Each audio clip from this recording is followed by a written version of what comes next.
You crossed every line. Please don't tell anyone.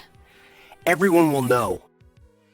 There are sentences you never expect to say out loud. Sentences that don't even feel real once you form them in your mind. This is one of them. My wife slept with my son from my first marriage. Even writing those words makes my hands feel numb. I'm a 43-year-old man. I've been married to Jessica, who's 44, for the past 6 years. This isn't something I could ever say to friends, or family, or anyone who might look me in the eye afterward. So this is the only place it can exist. I never imagined my life could end up here, not even in my worst, most paranoid thoughts. The kind you shake off because that only happens in nightmares. Jessica is my second wife. I married young the first time, 23 years old.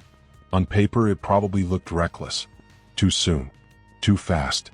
But it's a decision I will never regret. My first wife was the love of my life. Everything with her felt effortless. Honest. Right. We built a life early, and from that marriage came my son, now 18. I wouldn't recommend that path to everyone, but I was grateful for how it all unfolded, until it was ripped away. 6 years into our marriage, a drunk driver ran a red light and slammed into her car. She made it to the hospital. She didn't make it home. That loss rewired my entire life. And somehow, years later, it led me here.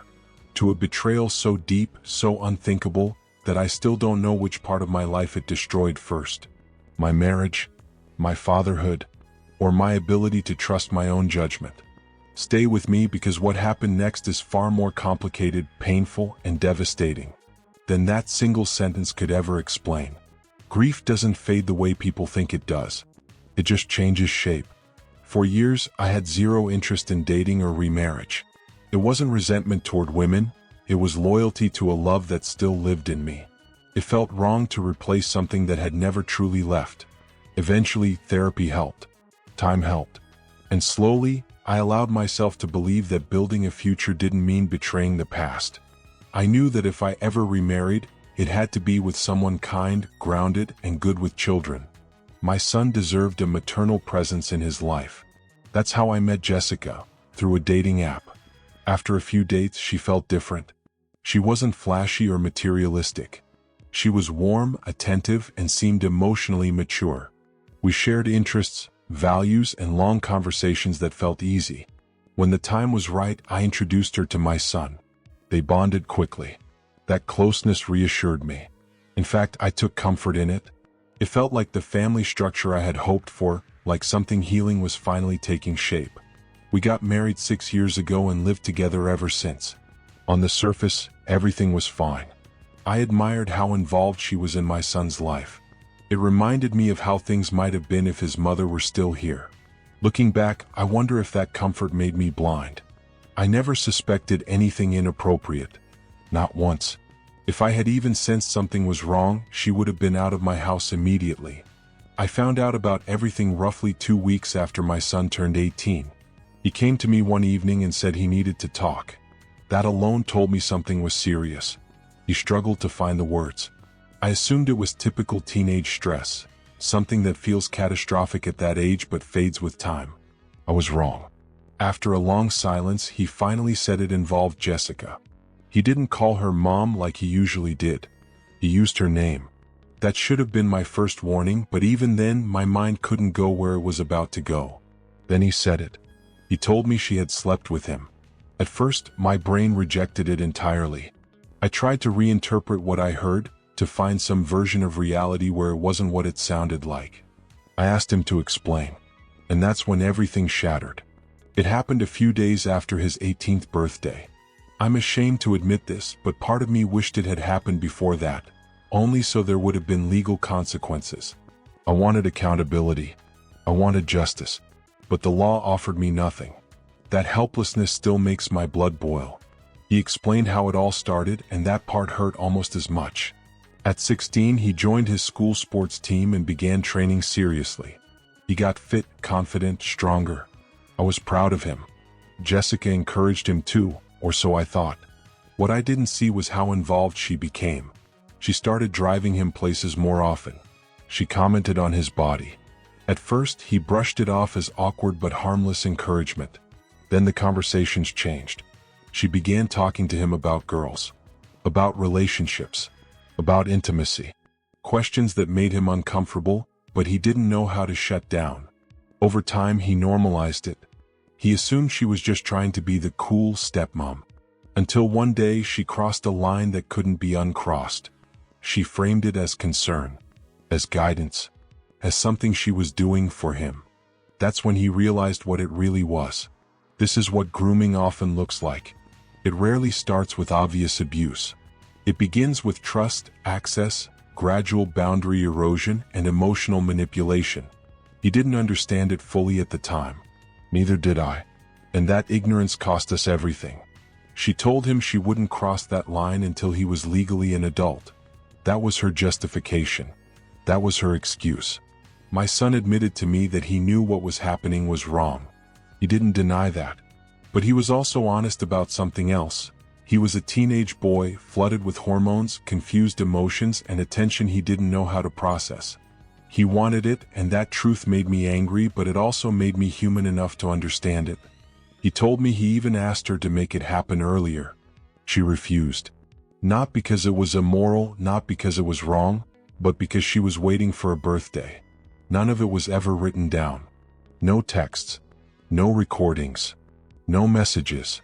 He didn't save anything, and she was careful not to leave a trail. They both knew what was happening wasn't right. When he turned 18, we celebrated as a family. Friends came. Relatives came. We went out to dinner, laughed, shared stories, and made memories. It was a genuinely good day. What still makes my stomach turn is knowing that while we were smiling across that table, my wife had already been waiting for months to act. It happened the very next weekend. I had gone out to buy supplies for a home project. The moment I left the house, she went to his room. He told me she brought protection with her. He couldn't bring himself to describe much more, and I didn't force him. Part of me wanted every detail just so I could feel my anger fully, but I knew pushing him wouldn't help either of us. He said it happened once. She tried again another day, and that time he stopped it. From the moment it was over, he said regret hit him like a wave. He had waited for it almost as much as she had, but the reality of what they had done crushed him. He cried. A lot. And for days he battled with whether or not to tell me. In the end, he chose honesty. He told me because he knew it was wrong, and because he couldn't live with what it meant for me. I hugged him. I thanked him for telling me. And then I told him I needed time to process everything before we talked any further. It was devastating. It felt like something had entered my life just to burn everything to the ground. I truly believed I had rebuilt something stable after losing his mother. I thought I had protected us. Before anyone says it, I am going to forgive my son. He's a teenager. Yes, he understands right and wrong, but even grown adults make terrible decisions and are forgiven every day. I cannot hold him to the same level of responsibility as a grown woman who knew exactly what she was doing. He is a victim, even if he was legally 18 when it happened, because this didn't start when he turned 18. It started years earlier. He felt enough guilt to come forward on his own. That matters to me. I'm furious at her, but I'm worried about him. What am I supposed to do? Disown my child? Fight him? Destroy him emotionally? No. My anger is reserved for the adult who abused trust, not the kid who was manipulated by it. Yes, it will take time for things to feel normal again between us. But he's my son, and I refuse to lose him too. The only thing I wish he had done differently was tell me the moment she started crossing boundaries. But I understand why he didn't. Attention feels validating, especially to someone still figuring out who they are. I've been trying to determine whether there's any legal path forward. Unfortunately, there are no messages. No proof. Everything happened face to face. And I know she'll deny it completely. Realistically, the chances of legal consequences are slim, and that's the most painful part. Let me be very clear about something important. She didn't slip. She didn't lose control. She didn't get caught in a moment. She waited. She planned. She tested limits. She escalated slowly. Waiting until someone is legal does not erase grooming. Power imbalance does not disappear with a birthday. Age consent laws do not redefine morality. My son didn't betray me. He was placed in an impossible position by the one adult who was supposed to protect him. She watched him grow up. She normalized inappropriate conversations. She positioned herself as safe, understanding, and available, and then acted the moment she thought the law would stop caring. That defense, "I waited until he was legal," is one of the clearest indicators of intent there is. I've since spoken to a lawyer. I was told I could file a report, but without evidence, it would likely go nowhere. It would be her word against his. Still, I believe him. He's a good kid, and he had nothing to gain by destroying his own family. That left me with one real option: to confront her myself. Before doing anything else, I met with a divorce attorney. I made sure everything was prepared. The plan was simple: confront her, and depending on how it went, have her served that same day or the next. I wasn't going to react emotionally anymore. I was going to act deliberately. I had already decided that my son needed to be present for this conversation. Part of me wanted to protect him by keeping him out of it, but the truth was, he had been involved from the very beginning. This wasn't something I could handle alone anymore. He deserved the chance to stand there, hear the truth, and defend himself. That night, the three of us sat together in the living room watching a movie like nothing was wrong. When it ended, I turned off the TV, took a breath, and told her plainly that we needed to talk, because what was coming next was serious. I started recording without her knowing. My voice shook, just like my son's had when he first came to me. Getting the words out felt heavy, but I forced myself through it. I told her that my son had confessed everything, how she slept with him, and how long before that she had been laying the groundwork. Before she could interrupt, I made one thing clear: this wasn't just cheating. This involved my child, and it started when he was still a minor. She looked stunned. Honestly, the performance almost worked on me for a second. Then she turned to my son and demanded that he say it himself. And he did. Calm, direct, unafraid. I've never been prouder of him than in that moment. She denied everything instantly, acting like the accusation was absurd. She claimed she'd been a mother figure to him for far too long for any of it to make sense. I told her that his story was far too detailed, far too consistent, to be something he'd invented, especially since he'd never had any reason to lie. They didn't even have a bad relationship. That alone made her version fall apart. She doubled down and accused him of lying, then asked if he had proof. He didn't. Then he said something that changed the entire room. He told her she had been talking sexually to him since he was underage. He used the word predator. Her reaction was instant and explosive. She dared him to say it again. When he did, she lunged across me, trying to get to him. I had to physically hold her back and tell her to stop. That was the moment I truly understood how messy the truth becomes without hard evidence. In court, it would be nothing but her word against his. So I asked for her phone. She handed it over confidently, insisting she had never sent him a single inappropriate message. I already knew that much, so I didn't even open her texts. I went straight to her photo gallery and started scrolling. At first she looked confused, then panicked. There were photos of my son, shirtless, taken after sports games. He didn't even know they existed. Some were zoomed in, taken secretly. In public places, yes, but there were too many for coincidence. The moment she snatched the phone back and accused me of taking things out of context, every last doubt disappeared. That's when her story shifted. Suddenly, she claimed he had been the one pursuing her. That once he turned 18, he became aggressive with his flirting.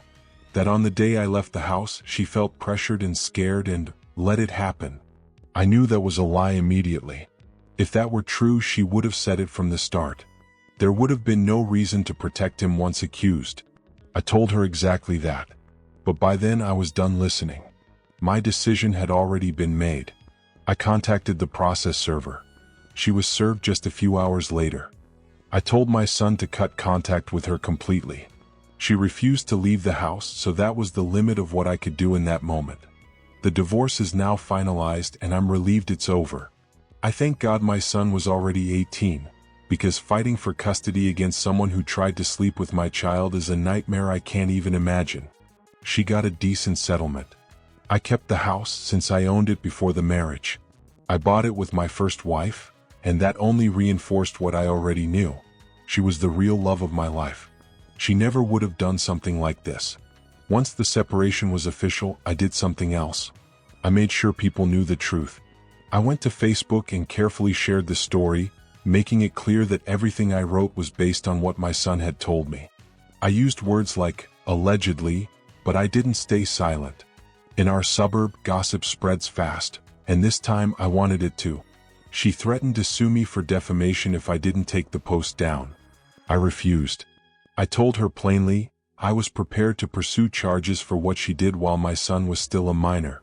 The post stayed up. She sued anyway. And honestly, I'm ready. My son has messages, ones he sent to his best friend during moments when her behavior crossed lines that should never be crossed. Those messages matter. And if she wants court, then court it is. I hired the best lawyer I could afford. And I put my son in therapy, not because he's broken, but because protecting mental health early prevents deeper scars later. Therapy helped me survive loss.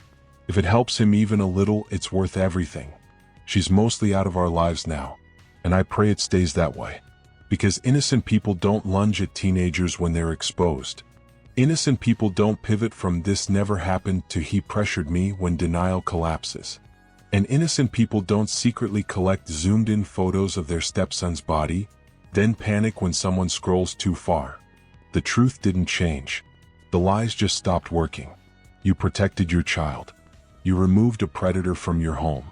You refused to let the story die in silence, the place where people like that usually survive. If stories like this matter to you, stories about betrayal, accountability, and protecting the innocent, make sure you subscribe to Dark Infidelity Stories. Hit like, share, and leave a comment. Because silence protects predators. Truth doesn't.